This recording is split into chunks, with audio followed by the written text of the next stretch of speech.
दंड प्रभु प्रणाम जी दंड प्रणाम सभी भक्तों के चरणों में दंडवत प्रणाम। हरे कृष्णा प्रभु जी, दंडवत प्रणाम। आइए आज का सत्र प्रारंभ करेंगे भगवान से प्रार्थनाओं के साथ। जय राधा माधव कुंज बिहारी गोपी जन वल्लभा गिरिवरधारी यशोदानंदन ब्रज जन रंजन यमुना तीरावनचारी जय राधा माधव कुंज बिहारी जय राधा माधव कुंज बिहारी।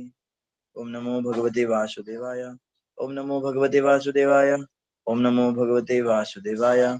नारायणं नमस्कृत्यं नरं चैव नरोत्तमं देवीं सरस्वतीं व्यासं ततो जयमुदीरये। नैष्ठप्रायेषु भद्रेषु नित्यं भागवत सेवया भगवती उत्तम श्लोके भक्तिर्भवति नैष्ठिकी। कृष्णाय वासुदेवाय देवकी नंदनाय च नंदगोपकुमाराय गोविन्दाय नमो नमः। जय श्री कृष्ण चैतन्य प्रभु नित्यानंद श्री अद्वैत गदाधर शिवासादि गौर भक्तवृंद। गुरुवे गौरचंद्राय राधिकाय तदालये कृष्णाय कृष्ण भक्ताय तद्भक्ताय नमो नमः। मूकं करोति वाचालं पंगुं लङ्घयते गिरिं यत्कृपातमहं वन्दे श्रीगुरुं दीनतारिणं श्रीपरमानन्दमाधवं श्रीचैतन्येश्वरं। हरे कृष्ण कृष्ण कृष्ण हरे हरे हरे राम राम राम हरे हरे। हरे कृष्णा। आप सभी भक्तों और माताओं का हार्दिक स्वागत है आज के श्रीमद् भागवतम की कक्षा में। स्वागतम सुस्वागतम। हरे कृष्ण प्रभु जी। हरे कृष्ण प्रभु जी। प्रभु जी अर्धचंद्र के दर्शन हो रहे हैं, फुल मून नहीं दिख रहा। फुल मून नहीं दिख रहा अभी चांद चमक गया एक मिनट मैं देखता हूँ, लाइट ऑन करके देखता हूँ।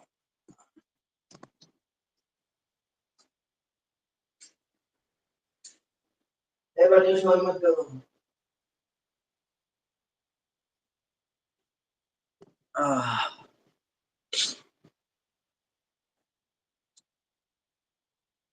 अभी थोड़ा अंतर पड़ा होगा। हाँ धन्यवाद प्रभु जी, अब दिख रहे हैं। तो आप सभी भक्तों का बहुत बहुत स्वागत है और हम पढ़ रहे हैं श्रीमद् भागवतम स्कंद 1 अध्याय 9 श्लोक संख्या 42 हो गई थी मेरे ख्याल से, उसका हमने तात्पर्य भी पढ़ लिया था।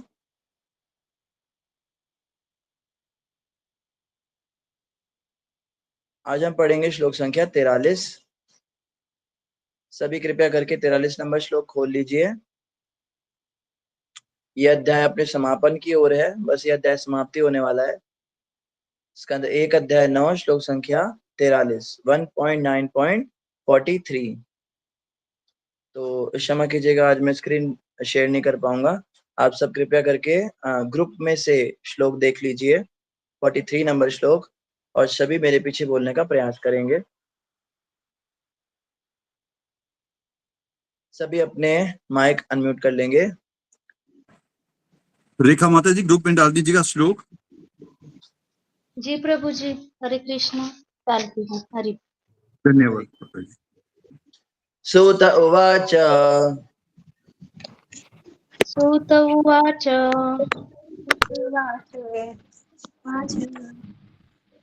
कृष्ण एवं भगवती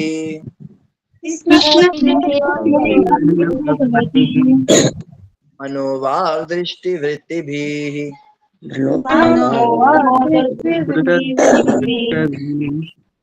आत्मन्यात्मानमावेश्य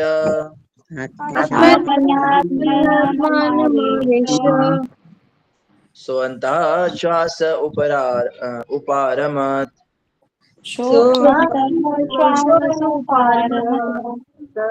सूत उवाच कृष्ण एवं भगवती मनोवाग दृष्टिवृत्तिभिः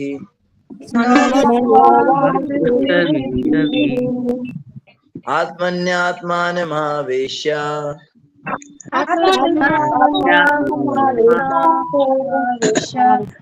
स्वन्तः श्वास उपारमत्।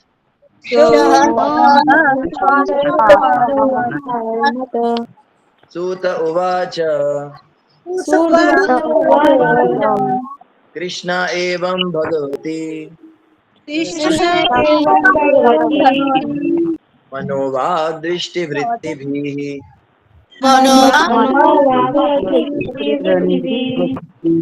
आत्मन्यात्मात्ममावेश्य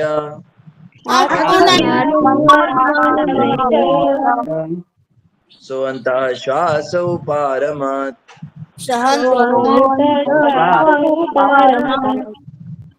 धन्यवाद सभी भक्तों का। जो भक्त श्लोक पढ़ना चाहते हैं कृपया हैंड रेज करेंगे। सुचेता माता जी पढ़ेंगे। हरे कृष्णा। प्रभु जी दंडवत प्रणाम। सभी भक्तों को दंडवत प्रणाम। सूत उवाच कृष्णन् एवं भगवती मनोवाग्दृष्ट वृत्तिभिः आत्मन्यात्मानमावेशान् सोहन्ति श्वास उपारमत। हरे कृष्ण। धन्यवाद। रंजना माता जी पढ़ेंगे।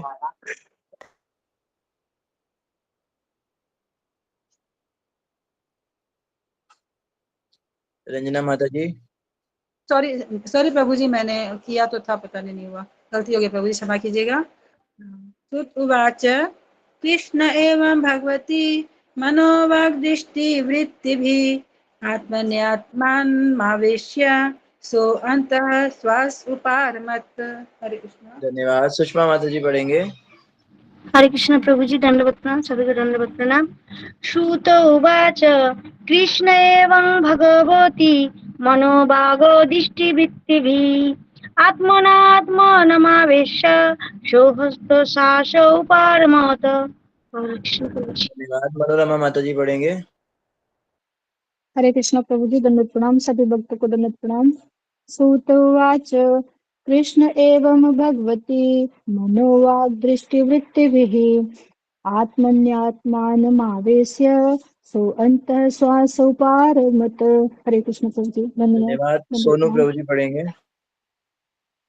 हरे कृष्ण प्रभु जी, प्रणाम।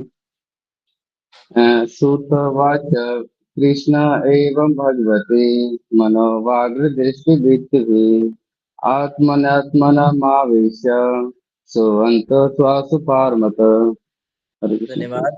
आदि नारायण प्रभु पढ़ेंगे। हरे कृष्ण प्रभु जी।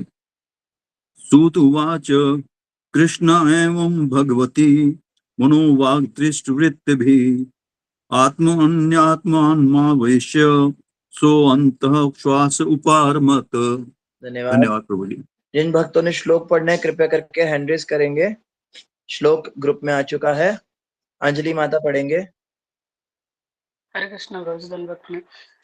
श्रुत उवाच कृष्ण एवं भगवती मनोभागदृष्टिवृत्तिभिः आत्मनि आत्मनम् आवेश्य सोऽन्तः श्वासौ परमत्। हरे कृष्ण प्रभु जी। धन्यवाद।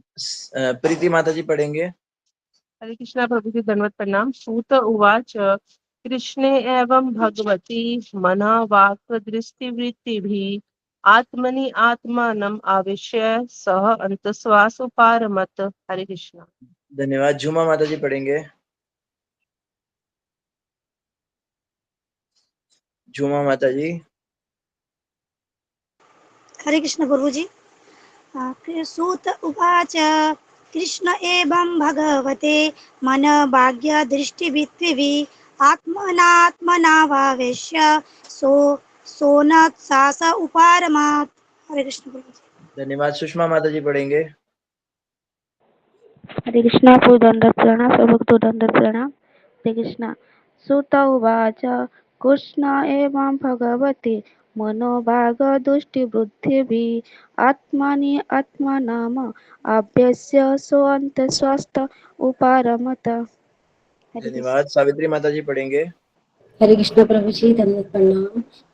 सूतवाच कृष्ण एवं भगवती मनोवागदृष्टिविवृत्तिभिः आत्मन्यात्मनामावेश्य सोऽन्तः श्वास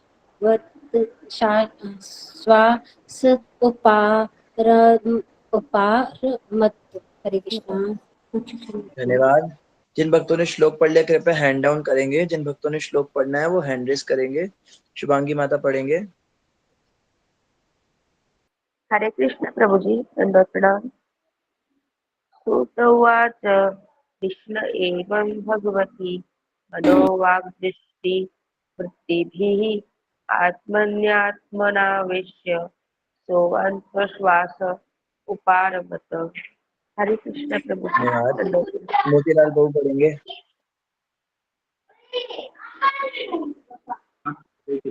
मोतीलाल बाबू जी। कृष्ण भगवती मनोवाक दृष्टि वृत्ति आत्मना आत्मन्या आत्म आवेश्य तो अंत श्वास उपारमत। धन्यवाद। सुधा माता जी पढ़ेंगे।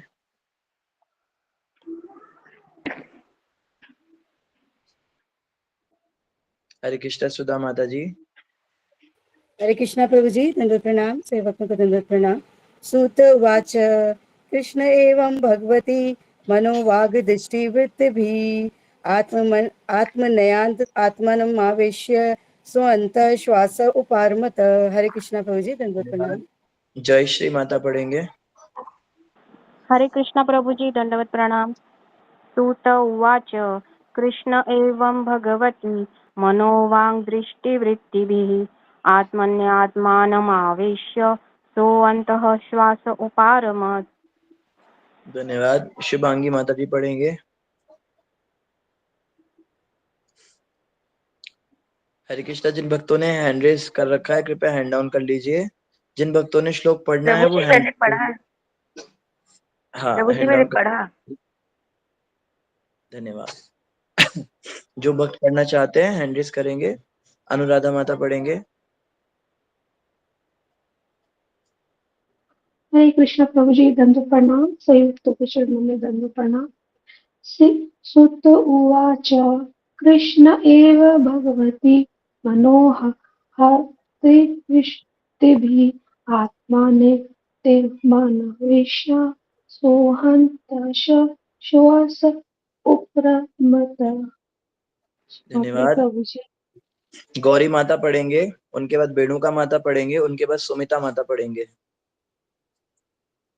जी गौरी माता जी। गौरी राठौर माता जी। हरे कृष्ण प्रभु जी दंड प्रणाम।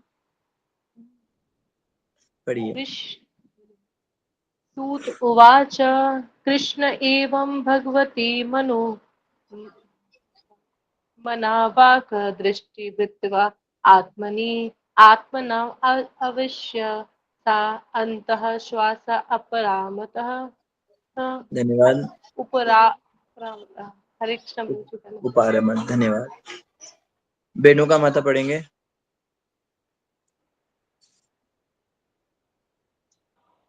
हरे कृष्ण प्रभु जी। एक्चुअली मैंने अभी ज्वाइन किया तो मुझे पता नहीं है कि क्या चल रहा है। जी एक्चुअली मैंने अभी ज्वाइन किया तो मुझे पता नहीं है अभी क्या चल रहा है। मैंने कल परसों लगाई नहीं क्लास। हम लोग पढ़ रहे हैं श्रीमद् भागवतम स्कंद 1 अध्याय 9 श्लोक संख्या 43, जो कि साधना भक्ति के व्हाट्सएप ग्रुप पे आ चुका है। वहां से पढ़ के सभी भक्त पढ़ रहे हैं।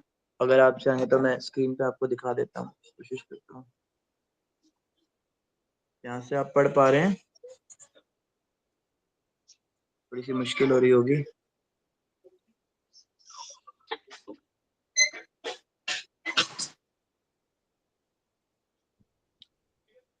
आप ऐसा कीजिए, आप ग्रुप से ही देख लीजिए।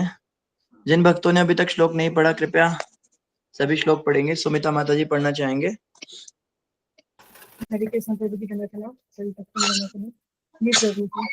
सूत उवाच कृष्ण एवं भगवते मनोवाग दृष्टि आत्मानमावेश्य सोनता श्वास उपारमत।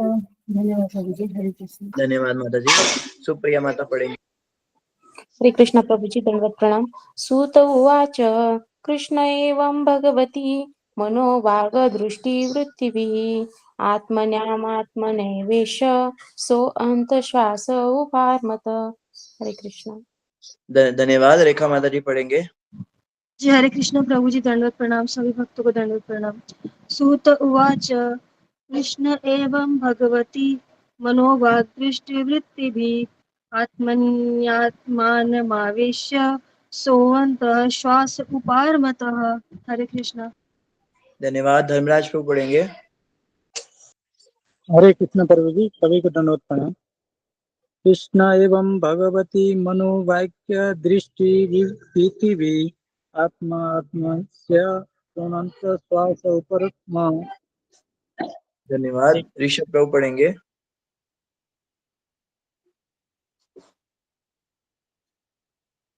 ऋषभ प्रभु जी।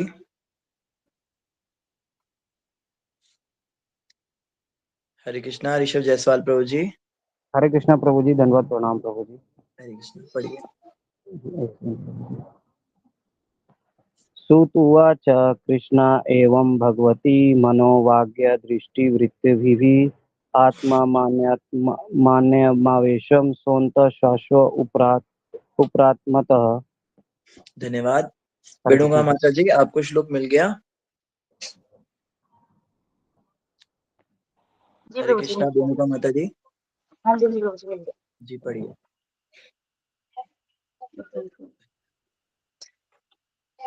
सूत उवाच कृष्ण एवं भगवते मनोवाक्दृष्टिवृत्तिभिः आत्मन्यात्मानमावेश्य सोऽन्तः श्वास उपारमत। धन्यवाद। ऋषभ प्रभु जी, आपका माइक अनम्यूट हो गया है। स्वप्ना माता जी पढ़ेंगे, उनके बाद अश्विनी सचदेवा जी पढ़ेंगे। हरे कृष्ण प्रभु जी, दंडवत प्रणाम। सूत उवाच कृष्ण एवं भगवती मनोवाक्दृष्टिवृत्तिभिः आत्मन्यात्मनमावेश्य सोऽन्तश्वास उपरमत्। हरे कृष्ण। धन्यवाद। अश्विनी प्रभु जी पढ़ेंगे श्लोक। नाम लेते ही गए प्रभु जी, घबरा गए। वृषाली माता जी पढ़ेंगे। जी प्रभु जी, हरे कृष्णा, धन्यवाद प्रणाम। सभी भक्तों के चरणों में, आपके चरणों में। सूत उवाच कृष्ण एवं भगवती मनोवाक्य दृष्टिवृत्तिभिः आत्मन्यात्मानमावेश्य सोऽन्तश्वास उपारमत्। हरे कृष्णा। धन्यवाद। विशाल प्रभु पढ़ेंगे, उनके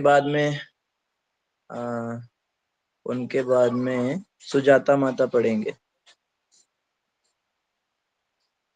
विशाल प्रभु जी। ठीक है, शायद प्रभु जी नहीं पढ़ पा रहे हैं। सुचेता माता जी पढ़ेंगे।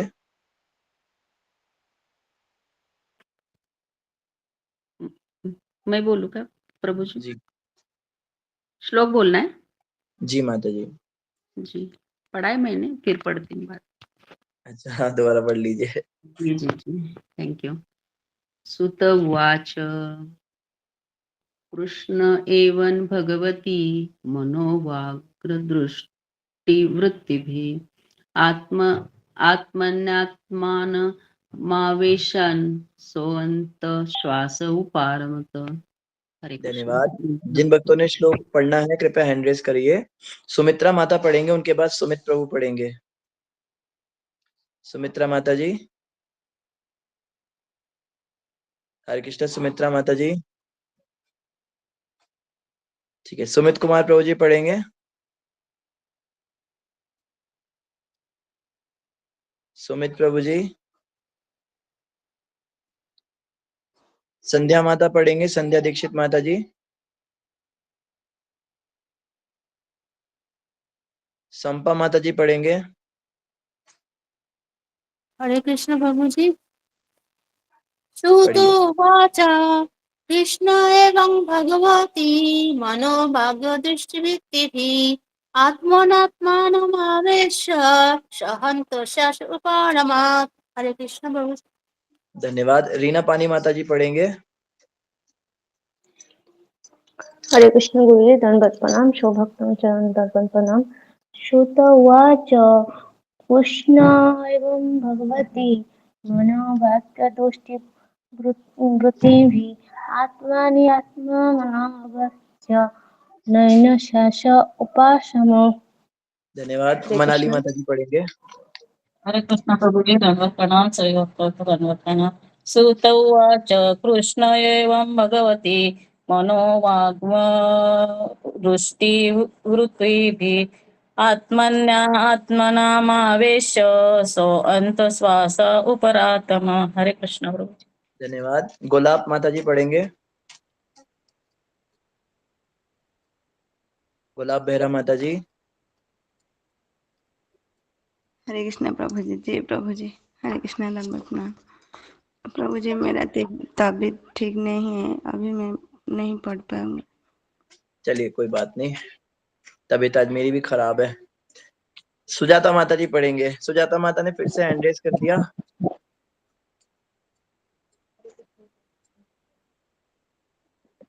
जी माता जी पढ़िए। उवाच कृष्ण एव भगवती मनोवाग्दृष्टिवृत्तिभिः आत्मन्यात्मनो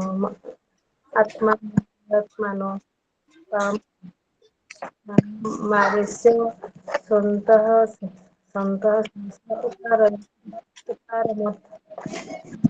धन्यवाद। सुमित्रा माता जी पढ़ेंगे। हरे कृष्णा प्रभु जी दंडवत प्रणाम। कोई वैष्णव भक्त को दंडवत प्रणाम। उवाच कृष्णेवं भगवती मनवाक दृष्टिवृत्तिभिः आत्मनि आत्मनामावेश्य स अंतश्वास उपारमत। हरे कृष्णा। धन्यवाद। आंचल माता जी पढ़ेंगे। हरे कृष्ण प्रभु जी दंडवत प्रणाम। कृष्णवाच कृष्णेवं भगवती मनोवाङ्मनोवृत्तिभिः आत्मन्यात्मनमावेश्य शोन्तः श्वास उपरामते। हरे कृष्ण प्रभु ji. Thank you very much. आप सभी भक्तों का बहुत बहुत धन्यवाद जिन्होंने भी श्लोक पढ़ा। हरे कृष्णा। तो ये श्लोक जो है यहाँ पे भीष्म स्तुति समाप्त हुई। पिछले श्लोक में भीष्मदेव की स्तुति समाप्त हो गई है और समस्त श्लोक उन्होंने भगवान की प्रसन्नता के लिए पढ़े या बोले, वो सभी श्लोक हमने बड़ी सुंदर तरीके से चर्चा की है। अब सूत गोस्वामी बता रहे हैं आगे क्या हुआ। इस श्लोक की शुरुआत होती है सूत उवाच से। सूत उवाच का मतलब होता है सूत ने कहा। सूत गोस्वामी ने आगे कहा। क्या कहा सूत गोस्वामी ने? कृष्णे एवं भगवती। एवं का मतलब होता है एकमात्र, और कृष्ण का मतलब भगवान श्री कृष्ण, पूर्ण पुरुषोत्तम भगवान श्री कृष्ण। तो कृष्णम, कृष्ण एवं भगवती। भगवती का मतलब होता है भगवान में। तो कृष्णे एवं भगवती मतलब एकमात्र श्री कृष्ण भगवान में। एकमात्र श्री कृष्ण भगवान में क्या हो? मनो। मनो का मतलब होता है मन से। वाक, वाक मतलब वाणी से। दृष्टि, दृष्टि मतलब दृष्टि से, मतलब आंखों से। और वृत्ति भी, वृत्ति कहते कार्यों को, स्वभाव को। तो कार्यों से। आत्मनि, आत्मनि का अर्थ होता है परमात्मा में। तो कृष्ण एवं भगवती मनोवाक दृष्टि वृत्ति भी। एकमात्र श्री कृष्ण भगवान में मन, वाणी, दृष्टि और कार्यकलाप, ये इस प्रकार से उन्होंने लीन कर दिए। किन्होंने? भीष्मदेव ने। और आगे क्या बता रहे हैं? आत्मन्यात्मानमावेश्य। आत्मन, आत्मनि का अर्थ है परमात्मा। लाइट जला दो, लाइट। आत्मनि मतलब परमात्मा में, और आत्मा नाम मतलब जीवों को आवेश्य, लीन करके। तो यहाँ पे जैसे बताया जा रहा है आत्मनम, आत्मा नाम मतलब जीवों को आवेश, लीन करके सह अंतश्वास उपारमत। उन्होंने क्या किया? अंतश्वास, श्वासों का अंत कर दिया। भीष्मदेव ने स्तुति करी भगवान की और श्वासों को अंत कर दिया। श्वास खींचकर उपारमत, शांत हो गए। कौन? सह, वे, भीष्मदेव।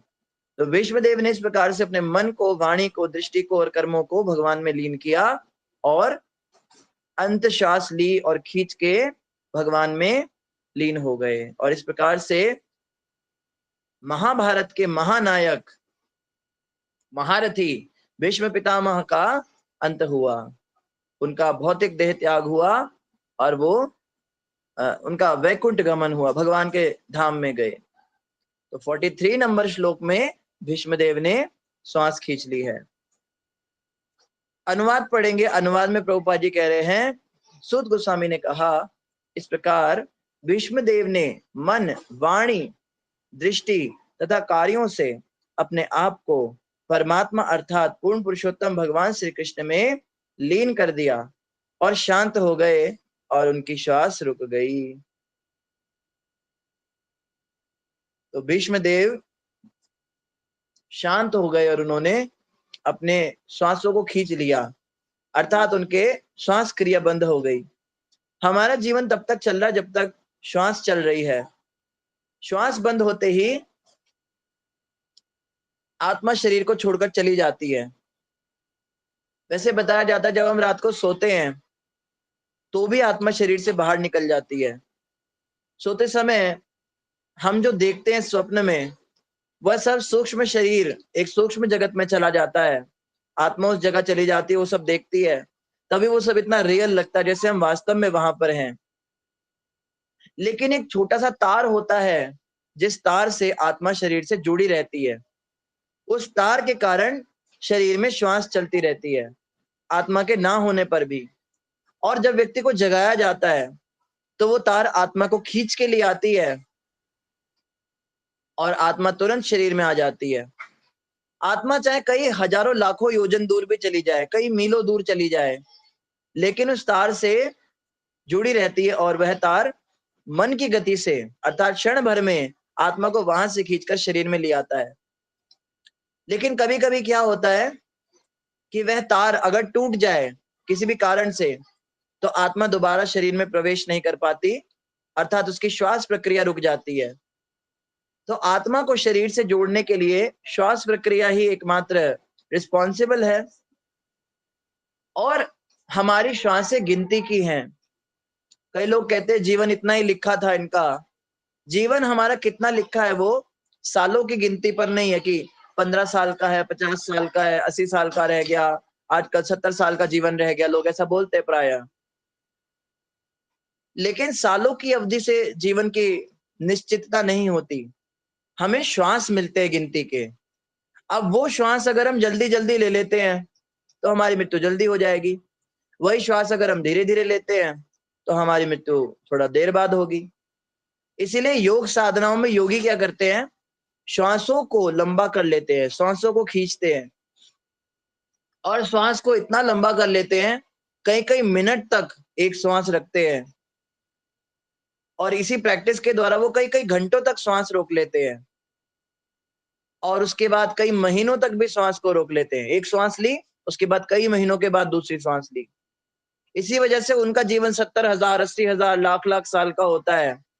नॉर्मल है ये। अगर आप जाएंगे हिमालय पर्वतों पर, आज भी ऐसे ऋषि महर्षि बैठे हैं जो त्रेता युग से तपस्या कर रहे हैं। पूरा द्वापर निकल गया उनके सामने, तो कलयुग भी काफी निकल गया। अभी भी ऐसे कई सारे महात्मा हैं जो कुंभ मेला में भी आते हैं, वो बताते हैं उनकी उम्र कितनी है। एक बाबा से पूछा गया था आपकी कितनी उम्र है, कहते उम्र का तो मुझे पता नहीं, इतना याद है कि पिछली बार जब मैं हिमालय से नीचे उतरा था तो उस समय झांसी की रानी के बड़े चर्चे चल रहे थे, रानी लक्ष्मीबाई बड़े चर्चे में थी, उतना मुझे याद है। उसके बाद मैं अब आया हूँ। तो झांसी की रानी कहाँ 1500 के आसपास की शताब्दी में हुई है, कहाँ वो ये बातें बता रहे हैं। तो कई कई हजारों वर्ष उनकी आयु बीत जाती है लेकिन उनको पता नहीं चलता। तो श्वास प्रक्रिया के द्वारा ही व्यक्ति का जीवन जो है लंबा होता है। और ऐसा बताया गया कि कुछ कार्य ऐसे जिनमें श्वास बहुत ज्यादा लगती है, जैसे स्त्री पुरुष का जो परस्पर संग होता है, उसमें बोलने में सबसे अधिक श्वास तो बोलने में जाती है जब कोई व्यक्ति बहुत बोलता है। इसीलिए हमारे जो पूर्वज हुआ करते थे वो कम बोलते थे, ये कहते थे मौन व्रत धारण किया करते थे। बीच बीच में मौन रखने से श्वास थोड़ी कम हो जाती है। और इस प्रकार से बहुत ज्यादा जो है व्यवहार करने से संसार में जो मेडिटेशन वगैरह नहीं करते, उनकी श्वासों की अवधि बहुत जल्दी जल्दी बीतती है और उनका अंत जल्दी हो जाता है। बहरहाल यहाँ पे तो यही बताया जा रहा है, किसी की श्वास बहुत लंबी हो या बहुत छोटी हो, इससे इतना फर्क नहीं पड़ता। फर्क इस बात से पड़ता है कि उस व्यक्ति ने अपनी श्वासों को लगाया किस काम में है। जिसने इन श्वासों को भगवान के हरिनाम में लगाया, भगवान के भजन में लगाया है, उसी का जीवन धन्य है। और जिसने इन श्वासों को संसार में लगाया, भौतिक जगत में लगाया, उसका जीवन बेकार है। यहाँ पे जैसे बताया जा रहा है, श्वास जो है, श्वासों की गिनती कभी भी खत्म हो सकती है। हमें पता नहीं हमारे पास कितने श्वास हैं। इसीलिए संत कहते हैं, श्वास श्वास पर नाम जपो, वृथा श्वास मत खोए, ना जाने इस श्वास का फिर आवन होए न होए।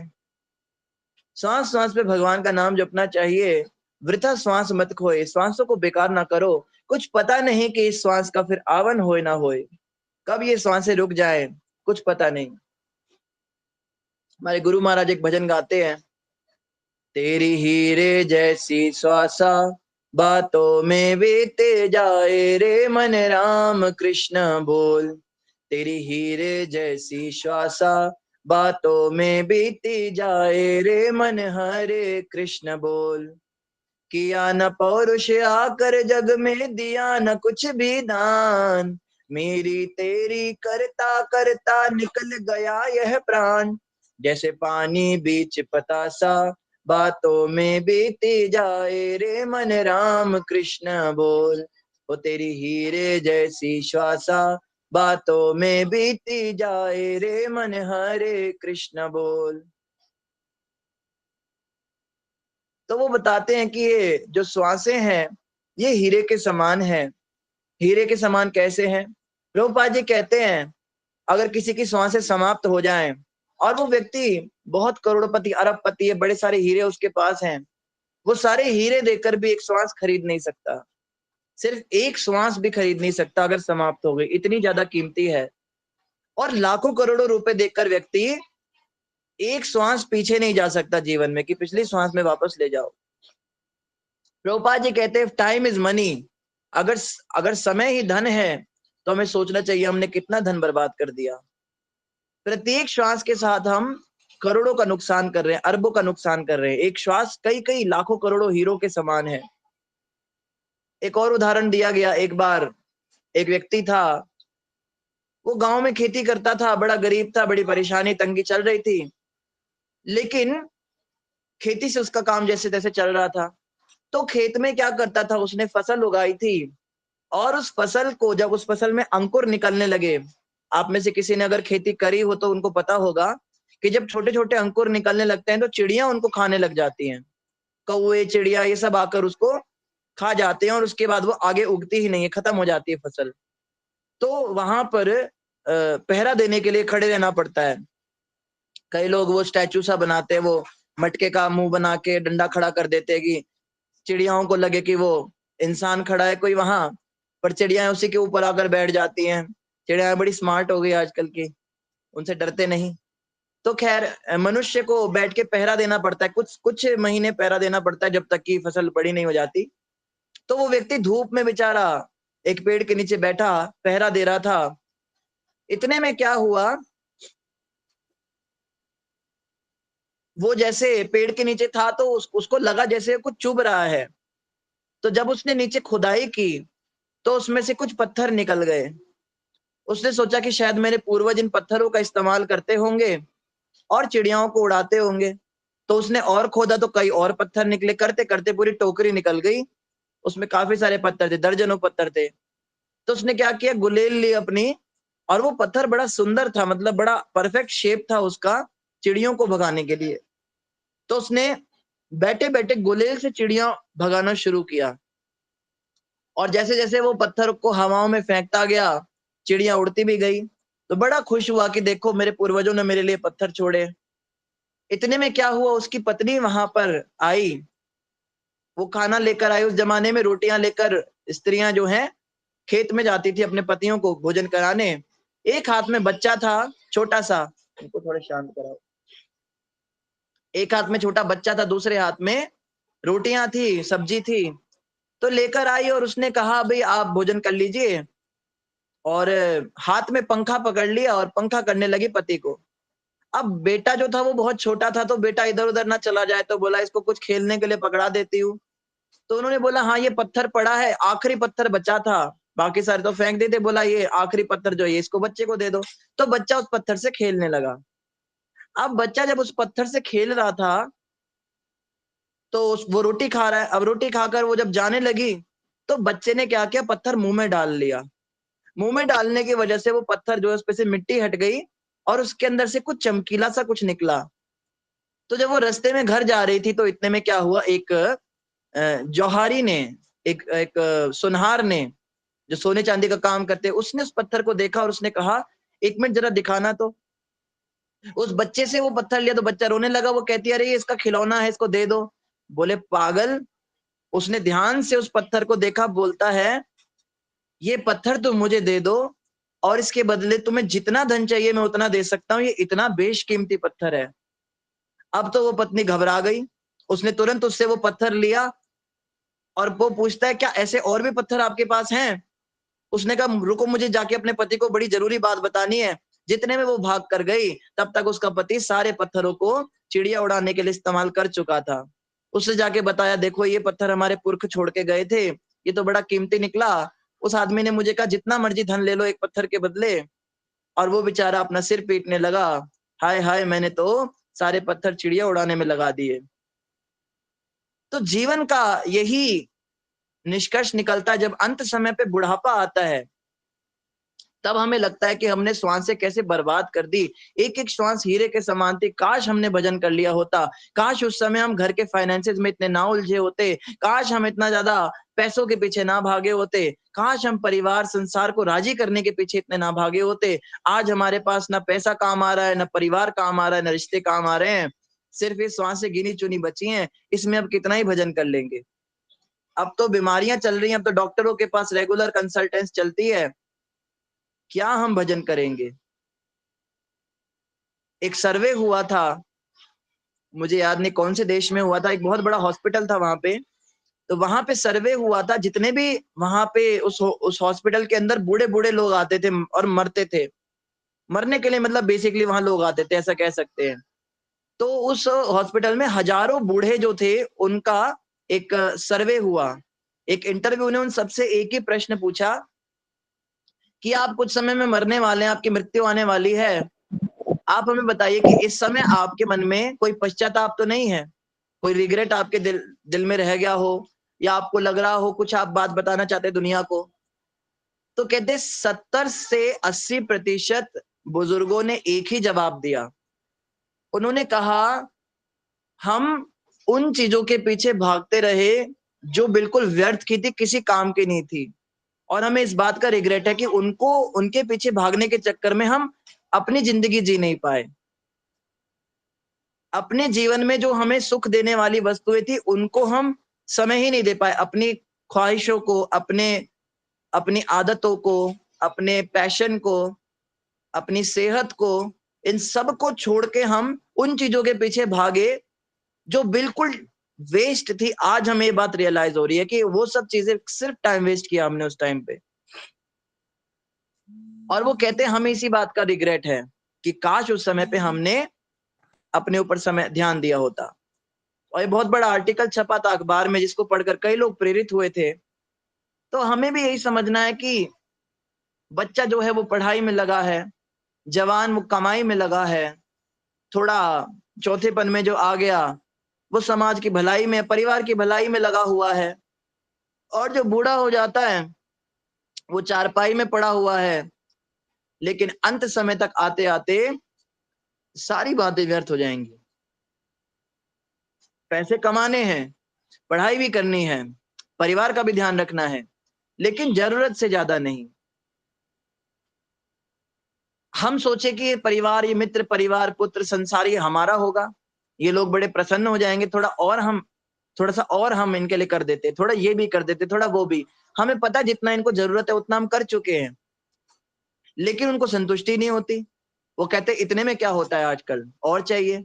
उस और को पूरा करने के चक्कर में हम सारे श्वास उसमें गवा देते हैं। लेकिन हम क्या पाते हैं, इतना कुछ करने के बावजूद भी वो लोग कहते हैं थोड़ा सा और कर दीजिए। संतुष्टि होती किसे है बताइए? जैसे गुरु महाराज जी कहते हैं, तू रोज कमा कर लाता गया और खाने वाले खाते गए, जब काया निर्बल होने लगी वे तुझको ही आंख दिखाने लगे। सब कुछ इन पर कुर्बान किया पर मन की प्यास बुझा ना सका, दुनिया भी तो तेरी बन ना सकी, भगवान को अपना बना ना सका।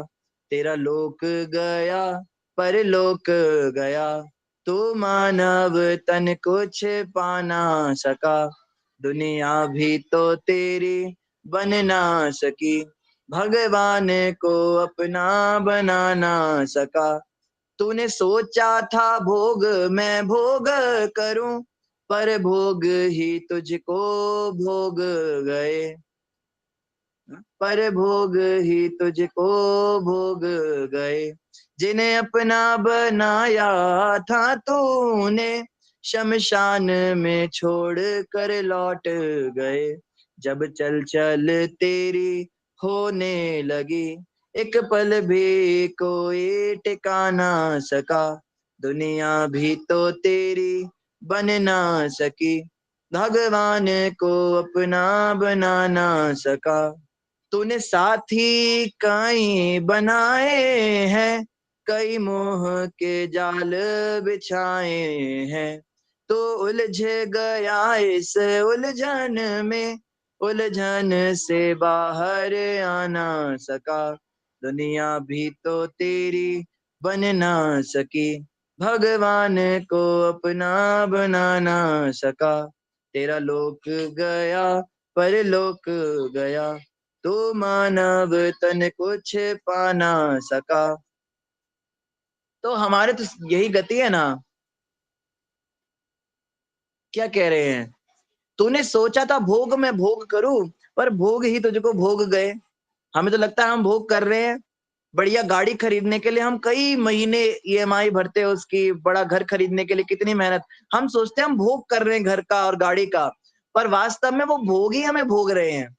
असल में तो हम गधे की तरह मजदूरी कर रहे हैं। हम आराम से अपने 9 से 5 की नौकरी कर रहे थे, लेकिन वो एक्स्ट्रा ईएमआई भरने के चक्कर में 2-2 3-3 घंटे की हमको एक्स्ट्रा ओवर टाइम करना पड़ रहा है, या 2-2 जगह जॉब्स करनी पड़ रही हैं, या हमें और भी ज्यादा मेहनत करनी पड़ रही है। तो असल में देखा जाए तो हमें लग रहा है कि मैं भोग कर रहा हूं, लेकिन वास्तव में वो भोग ही मुझे भोग रहे हैं। और जब वो गाड़ी आ जाती है, घर आ जाता है, तो उसका सुख सिर्फ 2 दिन का होता है, तीसरे दिन वो पुरानी लगने लगती है, और 1 महीने के बाद वो मॉडल बहुत पुराना हो जाता है, और सभी लोग कहते हैं कि बड़ी पुरानी गाड़ी आपने खरीदी, नया मॉडल लेना चाहिए था। तो इतने महीने इतने साल हमने जो मेहनत किया, वो सब कुछ सिर्फ कुछ सेकंड तक ही टिका, और उसमें भी क्या ही भोग किया हमने। परिवार के लोग ही आनंद ले पाए।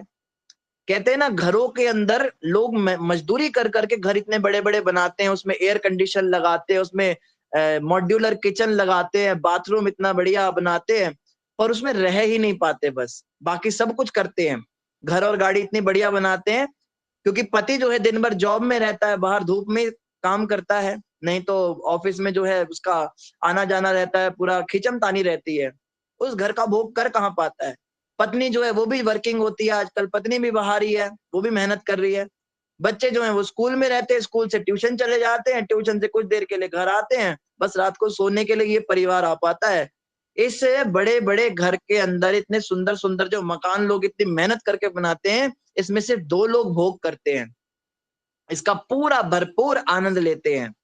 एक तो घर का कुत्ता जो उस घर में रहता है, वो पूरा मजा लेता है, घर की सारी एयर कंडीशन टीवी और महंगे महंगे पेडिग्री खाता है, बड़ा मजा लेता है। और दूसरी काम वाली बाई, काम वाली बाई जो है वो पूरा आनंद लेती है। बाकी उस घर को बनाने में जो लोग मेहनत कर रहे हैं वो लोग कहाँ ही आनंद कर पाते हैं उस घर का। तो ऐसे हम लोग मेहनत कर रहे हैं इतनी ज्यादा, भोग तूने सोचा था भोग मैं भोग करूं, पर भोग ही तुझको भोग गए। जिन्हें अपना बनाया तो तूने शमशान में छोड़कर लौट गए। जिन तुम अपना कहते हो ये मेरे अपने हैं, ये बहुत उनको लाड़ प्यार करते हैं, ये लोग संसार में छोड़ के भाग जाएंगे, बोलेंगे जलता रहेगा। तुम्हारे जलने का भी इंतजार नहीं करेंगे कि पूरा जलता ही देख लो बाबा को या मम्मी को। जला दिया, आग डाल दी, सब कहेंगे चलो चलो चल के राजमा चावल बनाए, कड़ी चावल खाएं। पूछते हैं रिश्तेदार लोग, पूछते खाने में क्या बनाया इन्होंने। उस बेचारे को पूरा जलते भी कोई देखने नहीं वाला। सिर्फ वो शमशान के अंदर जो चांडाल होता है, जो लकड़ियां मार मार के तुम्हारे पूरे शरीर को जलाता है, बस वही तुम्हारा साथी होता है उस समय। बाकी सब लौट जाते हैं। जब चल चल तेरी होने लगी, एक पल भी कोई टिका ना सका। जब जाने का समय आता है तो कोई टिका नहीं पाता घर में। पत्नी से बहुत प्यार है, पत्नी भी कहती है अब स्मेल आ रही है, इनको ले ही जाओ, रात भर से बॉडी पड़ी है, मॉर्निंग हो गई, अब ले जाओ, घबराहट हो रही है घर में। इनकी मरने के बाद शक्ल अजीब सी हो जाती है, शक्ल डरावनी लगने लगती है। पति होता है तो पत्नी के लिए कहता है इसको ले जाओ, ये इनको लिया उनको लिया शव। या अब तो लोग चार कंधे भी नहीं देते, चार कंधे देने का भी फैशन खत्म। गाड़ी आती है, गाड़ी में डालते हैं और बस वही राम नाम सत्य करके गली मोहल्ले तक ले जाते हैं, वहां से गाड़ी में बिठा के शमशान में पहुंचते सीधा लोग गाड़ियों में। अब तो लोग शव यात्रा पे भी तुम्हारे साथ जाएंगे नहीं। तुम्हें क्या लगता है इनसे तुम बहुत प्यार कर रहे हो? और ये तो मैंने फिर भी बहुत सभ्य लोगों की बात बता दी। आजकल तो क्या करते हैं, सीधा मशीन में डालते हैं, बटन दबाते हैं और इंस्टेंट अस्थि प्रोवाइड हो जाती है। तुरंत जो है राख का ढेर बन जाता है शरीर का, बिल्कुल जल जाता है, खत्म। कोविड में कई लोगों ने इस तरह से अपने बुजुर्गों का वो किया था, क्योंकि कोविड वाला शरीर था, उस शरीर को जलाने में भी डर लगता था। तो बिजली वाली मशीन में डाल के बटन दबाते थे और खत्म शरीर। 1 सेकंड पहले तक था, 1 सेकंड के बाद बस थोड़ी सी राख निकल जाती थी, उस राख को लेके मटकी में डाल दिया और अस्थियां रेडी। और ऐसा नहीं कि सिर्फ कोविड में ऐसा हुआ, कोविड के बाद इसका बहुत प्रचलन हुआ। मैं खुद गया था, हम एक किसी माता जी के पास गए थे, उनके घर पे, तो उनकी सांस गुजरी थी, उन्होंने बुलाया था हमको कीर्तन के लिए। तो जब सांस गुजरी थी तो जब तक हम पहुंचे तब तक सांस की बॉडी खत्म। हमने कहा सांस कहाँ गई, अभी तो 1 घंटे पहले तो यहीं पड़ी हुई थी। बोला वो बिजली वाली मशीन में कर दिया हमने, इतना कौन वहां लपटों में जाए, आग लगाए, ये करे। हमने कहा बाप रे। उस औरत ने, और उसका पति भी जिंदा था, मानो उस औरत ने अपने बच्चे को बचपन से इतना पाला पोसा, इतना, और वो बेटा आज ये सोच रहा है कि मैं इसको जलाने की भी कहाँ जहमत उठाऊंगा, इसको मशीन में डाल के खत्म कर दो इस बुढ़िया को। तो ये हमारी और आपकी गति है। हमारे परिवार के लोग भी कोई बहुत अच्छा आचरण नहीं करेंगे हमारे साथ। तो जब तक श्वास है तब तक ही सारा प्यार है। और प्यार भी क्या है, सब मोह है। सुर नर मुनि जन की यह रीति, स्वार्थ लाग करे सब प्रीति। जब तक स्वार्थ पूरा हो रहा है लोग हमसे प्यार करते हैं। अगर किसी के मन के हिसाब से ना चलो, अपने मन की कर लो, तभी पोल खुल जाती है। फिर खुले प्रेम के पोल पट्टी खुल जाती है। कितना प्यार करता है कोई आपसे, तो दुनिया में ना तो और हम भी किसी से कहाँ प्यार करते हैं, दूसरे को तो हम क्या कहें, ना हम किसी से प्रेम करते हैं, ना कोई हमसे प्रेम करता है। ये सारे संसार जो है मोह है, ये सब आसक्तियां हैं, ये सब झूठा दिखावा है। जिनके जवान बच्चे मर जाते हैं वो माएं बहुत रोती हैं, बहुत तड़पती हैं, लेकिन 1-2 साल बीतने के बाद उनको याद ही नहीं रहता उनको कोई बच्चा भी था। बस जब फोटो देखते दीवार पे तब याद आता है हाँ हमारा कोई बेटा भी था। इस संसार के अंदर मोह चल रहा है, सब माया का ये संसार है। तो जैसा यहाँ पे बताया, अंत श्वास जो है इस पर उन्होंने भगवान की स्तुति करी और फिर श्वासों को रोका। यही जीवन की सिद्धि है, यही हमारे जीवन का लक्ष्य है, उद्देश्य है। हमारा भी ऐसा हो सके कि अंत समय भगवान का सिमरन हो। मरते समय लोग कहते हैं अरे मेरे पोते को बुला दो, मेरी कुत्ती का मुंह देखना है, मेरे वो टोरंटो में रहती है जो मेरी बहन उसको बुला दो, वो जो लंदन में रहता है मेरा जीजा उसको बुला दो। मरते समय सब एक परिवार इकट्ठा हो जाता है, उनका मुंह देख के मरते हैं। फिर क्या होता है, उसी घर में फिर पैदा हो जाते हैं, फिर कोई उस घर में कोई गर्भ धारण करती है स्त्री, वही आत्मा फिर से उस परिवार में आ जाती है। तो पूर्वज लोग उसी घर में वापस पैदा होते रहते हैं, यही चलता रहता है। मुझे याद है हमारे परिवार में एक मेरी बहन है, उसकी आदतें बिल्कुल अपनी परदादी जैसी, एग्जैक्टली। उनका डोलू भी पता नहीं कहाँ से ढूंढ के लिया है, उस डोलू को लेके घूमती रहती थी बचपन में। जिसको परदादी लेके घूमती रहती थी। तो मामा कहते हैं बुढ़िया वापस आ गई, बुढ़िया वापस आ गई, मुझे लगा ही था ये बुढ़िया वापस आएगी। तो आ जाते हैं, परिवार के लोग वापस आ जाते हैं, पूर्वज लोग वही उसी परिवार में पैदा हो जाते हैं, क्योंकि आसक्ति बहुत ज्यादा है। तो ये आसक्ति समाप्त करनी बड़ी जरूरी है।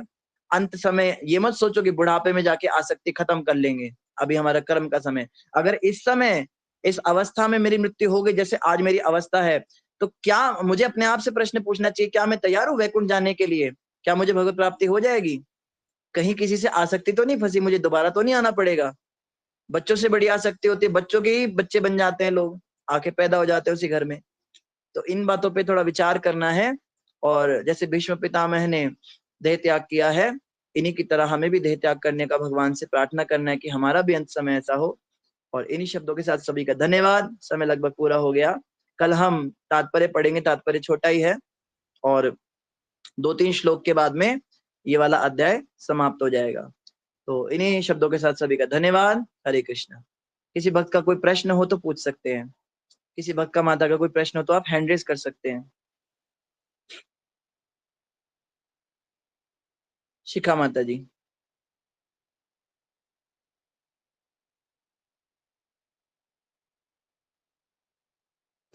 हरे कृष्णा प्रभु जी, दंडवत प्रणाम। हरे कृष्ण। प्रभु जी, आज आपने बहुत बड़ी बात सिखा दी कि मतलब ना हम किसी के होते हैं और ना कोई हमारा होता है, बस एकमात्र भगवान ही होते हैं। लेकिन हमारे जो मोह है वो खत्म क्यों नहीं होती सब जानने के बाद में? फिर भी हम लगे हुए रहते हैं उन्हीं के पीछे। हमें पता है सब कुछ, लेकिन फिर भी मोह हमारा इसलिए खत्म नहीं होता क्योंकि हम 16 माला नहीं करते ध्यान से। करते प्रभु जी, फिर भी मन भटकते रहता है। अगर हम माला ध्यान से करेंगे तो मोह धीरे धीरे समाप्त हो जाएगा। गुरु महाराज कहते हैं जिसकी जितनी आयु है उसको उतनी माला करनी चाहिए, ताकि हर साल बर्थडे पे वो एक माला बढ़ा सके। तो कोशिश करनी है, 16 माला तो बच्चों के लिए है, हम बड़े हो गए, हमें 64 माला करने का प्रयास करना चाहिए, फिर मोह समाप्त होगा। प्रभु जी, और ये जो जिम्मेदारियां हैं उसका क्या करें? ये सब उसके तो लिए तो शरीर का तड़पना विषय ही है ना। पड़ता है। देखो, भक्ति आत्मा का विषय है। भक्ति भक्ति जो है वो अंदर की बात है, और संसारिक चीजें जो है शरीर का बात है। जरूरी नहीं है कि जहां हमारा शरीर है हमारा मन वहीं पे अटकेगा अंतिम समय पे। कई लोग हैं जो शरीर से कुछ काम कर रहे होते हैं पर उनका मन कहीं और ही होता है। कई ऐसे स्त्रियां हैं जो शादी कर लेती हैं, परिवार का पालन कर रही हैं, पति को भी पाल रही हैं, बच्चों को भी पाल रही हैं, सब कुछ, लेकिन मन में कोई और ही प्रेमी चल रहा है। फिर इसका खुलासा तब होता है जब पति या तो ड्रम के अंदर मिलता है, या पति के जो है छोटे छोटे टुकड़े मिलते हैं, या फ्रिज के अंदर मिलता है, कोई कुकर में मिलता है, तब पता लगता है ये तो मन से तो कुछ और ही चिंतन कर रही थी। तो हमारे लिए कोई बड़ी बात नहीं है, स्त्रियों के लिए भी बड़ी बात नहीं, पुरुषों के लिए भी बड़ी बात नहीं है कि शरीर से काम कुछ और करे और मन से कुछ और सोचे। तो हमें मन से भगवान के बारे में सोचना है, भगवान के भक्ति के बारे में सोचना है। शरीर से हम अपना जो भी फॉर्मेलिटीज है उनको करते रहे। जब संसारिक लोग अपने प्रेमी के बारे में इतना इतना डीप चिंतन कर सकते हैं शरीर घर में ससुराल में होते हुए भी, देखो ये कितना कुकर्म करते हैं, कैसे पाप करते हैं। जब ये कर सकते तो हम भगवान के लिए क्यों नहीं कर सकते वही चीज? ये सोचना जी चाहिए। प्रभु जी, जी प्रभु जी, धन्यवाद। हरे कृष्ण। उदाहरण इतना अच्छा नहीं था पर बात को समझिएगा। हरे कृष्ण, धन्यवाद। नहीं प्रभु जी, बहुत अच्छा उदाहरण था। नहीं, चलो उदाहरण तो अच्छा नहीं था। सावित्री माता जी। हरे कृष्णा प्रभु जी, धन्यवाद प्रणाम। प्रभु जी, पहले तो क्षमा चाहती हूँ। आपका उदाहरण जो था ना, सिर्फ औरतों के ऊपर टारगेट करके था। ऐसे तो आदमी भी अपने बीवियों को दहेज के लिए दूसरी औरतों के लिए जला देते हैं, मार देते हैं, डिवोर्स दे देते हैं। ऐसे एग्जाम्पल भी दे सकते थे आप, माफ कीजिएगा मुझे। लेकिन मेरा उदाहरण उसके अनुसार होता है जो व्यक्ति प्रश्न करता है। अब शिखा माता ने प्रश्न किया था तो मैंने बोला कि माताएं ऐसा कर सकती है, उनके पास ये शक्ति है। अगर ये प्रश्न किसी प्रभु जी ने किया होता तो फिर दहेज का भी उदाहरण देते। धन्यवाद प्रभु जी। हरे कृष्णा, हरे धन्यवाद कृष्णा। प्रणाम। हाँ, माताएं जो है ना, माताओं को माताओं से ही शिक्षा मिलती है। किसी प्रभु का उदाहरण दे दोगे तो वो कहेंगे ये तो आदमी है, तो होते ही जल्लाद हैं, तो होते ही बेकार है। फिर जब बोलो माताएं भी ऐसी होती, अच्छा अच्छा माताएं भी करती, ठीक है। यही हाल पुरुषों का है। पुरुषों को अगर स्त्रियों का उदाहरण दे दो, कहते हैं तो स्त्रियां हैं, इनके तो दिमाग ही खराब होते हैं। उनको जब पुरुषों का उदाहरण देते हैं तब पता लगता है अच्छा अच्छा पुरुष भी ऐसे करते हैं। तो जो जिस शरीर में है वो अपने शरीर के लोगों को देखे, भाई हमारे अंदर ये क्षमता है, हम चाहें तो ये कर सकते हैं, मन से किसी और का स्मरण करें और शरीर से हम किसी और का पालन पोषण करें, तो ये संभव है। बाकी आप चिंता मत कीजिए माता जी, हम जो है जेंडर इक्वालिटी में बिलीव करते हैं, ऐसी कोई बात नहीं। धन्यवाद जी सावित्री माता जी। धन्यवाद। हरे कृष्णा। और कोई प्रश्न किसी भक्त का है तो कृपया हैंड रेज करेंगे, नहीं तो आज के सत्र को यहीं पे हम समापन करते हैं। ठीक है, किसी का कोई प्रश्न नहीं है? ठीक है, आदि नारायण प्रभु जी, एक मिनट, प्रीति माता जी ने हैंड रेज किया। हरे कृष्णा प्रभु जी, थैंक यू इतनी अच्छी क्लास के लिए। प्रभु जी, जो आपने भजन सुनाया, दुनिया तो तेरी बन ना सकी, भगवान को अपना बना ना सका, ये मुझे लिखना है तो वो रिकॉर्डिंग में से हो जाएगा ना प्रभु जी ये? और आपको ये इतने सारे भजन कैसे आते हैं, क्वेश्चन ये है प्रभु जी।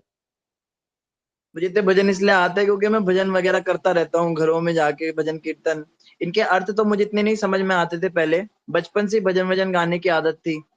लेकिन कहते हैं ना कि जब हम खुश होते हैं तो हम म्यूजिक एंजॉय करते हैं, लेकिन जब हम दुखी होते हैं तो हम लिरिक्स को समझते हैं, ऐसा बताया जाता जी है।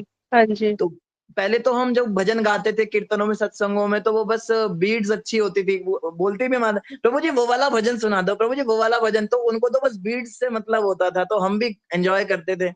लेकिन जब हम थोड़े से बड़े होते हैं, जब हम समझने लगते हैं उन भजन के लिरिक्स को, तब पता लगता है अरे इस भजन का तो बड़ा गहरा अर्थ है। तो ये सारे भजन आपको भी आते हैं। भारत के अंदर तो कोई व्यक्ति ऐसा होगा जिसको भजन भजन ना आते हो, सभी गाते रहते हैं, लेकिन लिरिक्स को समझने की कोशिश नहीं करता। जो थोड़ा सा लिरिक्स पे ध्यान देने लगे ना, तो सारे ग्रंथों का, सारे शास्त्रों का सार उसको उन भजनों के अंदर मिल जाएगा, जो महान संतों ने, वैष्णवों ने लिखे हैं। और ये संत इतने महान थे, सोचो उनके पास क्या ताकत थी, इतने गूढ़ गूढ़ श्लोक, इतने डीप नॉलेज, इतने बड़े ज्ञान और रहस्य की बातें शास्त्रों की इतनी सरल भाषा में और इतने सुंदर भजन के रूप में वो लिख गए। इन भजनों को अगर पढ़ते हैं, जैसे एक मेरे जो पहले शिक्षा गुरु थे, उन्होंने मुझे सबसे पहले जो पुस्तक दी थी वो थी गीति गुच्छ, गौड़िया गीति गुच्छ उन्होंने मुझे दी थी। वो एक वैष्णव सॉन्ग बुक थे जिसमें बहुत सारे वैष्णव भजन थे, हिंदी भजन थे, सब मिक्स थे उसमें। वो पुस्तक उन्होंने जब मुझे दी तो उन्होंने कहा था इसको डेली पढ़ा करना। मैंने सोचा ये भजन वाली किताब मुझे दे रहे हैं, तो मैं तो सोचता था ये फिलॉसफी वाली किताब देंगे, लेकिन वो गौड़ीय गीति कुछ मेरा प्राण धन बन गया। मैं आज भी वैष्णव भजन जब पढ़ता हूँ, या वैष्णव भजन मतलब सिर्फ बंगाली नहीं, हिंदी में भी जो नॉर्थ के जो भक्त हुए, मीरा जी के पद हैं, संत तुकाराम जी के पद भी हैं जो मराठी में, इनके भी जब हम पढ़ते हैं, जब हम इनको गाते तो पता लगता है, ये जब हम श्लोक पढ़ते हैं ना भागवत के, तो सारा रिलेट होता है, अरे ये तो मैंने उस भजन में सारा कुछ पढ़ा हुआ है, ये कुछ नई बात नहीं है। तो इन्होंने सारे अपने जो गूढ़ रहस्य तात्पर्य जो भी हैं, ये सब भजनों के अंदर डाल रखे हैं। इन भजनों को पढ़ने से, सुनने से एंजॉयमेंट भी हो जाता है। श्लोक तो हम इतना एंजॉय नहीं कर पाते, लेकिन भजन गाने से थोड़ा ढोलक और मृदंग का ताल भी बज जाते हैं, और इनकी जो बातें वो हमें समझ में आती हैं। तो हमें श्लोक, ये भजन जरूर पढ़ने चाहिए। वैष्णवों के भजन पद जो हैं, इनको जरूर हमें गाना चाहिए, और इनके लिरिक्स पर भी हमें मेडिटेट करना चाहिए। प्रीति माता जी। जी प्रभु जी, थैंक यू प्रभु जी। हरे हरे कृष्णा। कृष्णा। ठीक है प्रभु जी, आदि नारायण प्रभु जी, आज के लिए आज्ञा। बहुत बहुत धन्यवाद प्रभु जी। प्रभु जी बहुत फोन धन्यवाद उठा लिया आपका भी। कीजिए, फोन उठा लिया कीजिए, कल फोन नहीं उठाया आपने। कल मैं ट्रेन में से आया था, तो आते ही सीधा तकिया गुम बिस्तर गोल हो गया मेरा इसलिए मैं आपका फोन नहीं उठा पाया। तो आगे से प्रयास करूंगा ऐसा ना हो। तो इन्हीं शब्दों के हम साथ वेट सहयोग कर, के लिए सभी धन्यवाद। लोग ना वेट करते हैं ना आपकी, थोड़ा वो होता है फिर। चलिए, प्रयास करते हुए जी, उसके लिए क्षमा याचना। कृत्राज श्रीमद् भागवत धन्यवाद प्रभु जी। महापुराण की जय। जगत गुरु शिला प्रभुपाद की जय। गौर भक्तवृंद की जय। वांछा कल्पतरुभ्यश्च कृपा सिंधुभ्यः च पतितानां पावनेभ्यो वैष्णवेभ्यो नमो नमः। संत कोटि वैष्णव वृंद की जय। हरे कृष्ण। हरे हरे कृष्णा कृष्ण प्रभु जी, प्रभु जी, दंडवत आपके प्रणाम। चरणों में धन्यवाद आपके प्रभु चरणों जी। में प्रभु प्रणाम जी करते कृष्ण हैं। प्रभु हरे चरणों में कृष्ण धर्म प्रभु नाम, जी, हरे आपके कृष्ण चरणों में धर्म नाम, हरे हरे कृष्ण। गणपति माँ सब भक्तों चरण में दंडवत प्रणाम।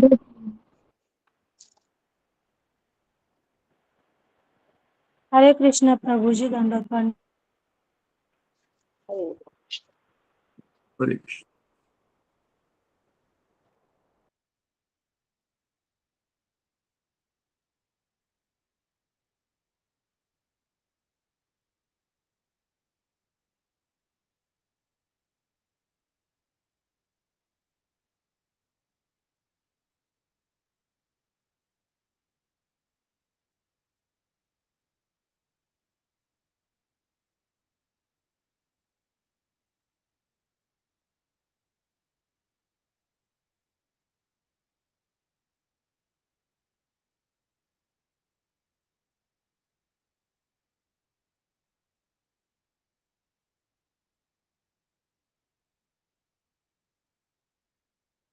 श्रीदर्शन व्यक्त को दंडवत प्रणाम।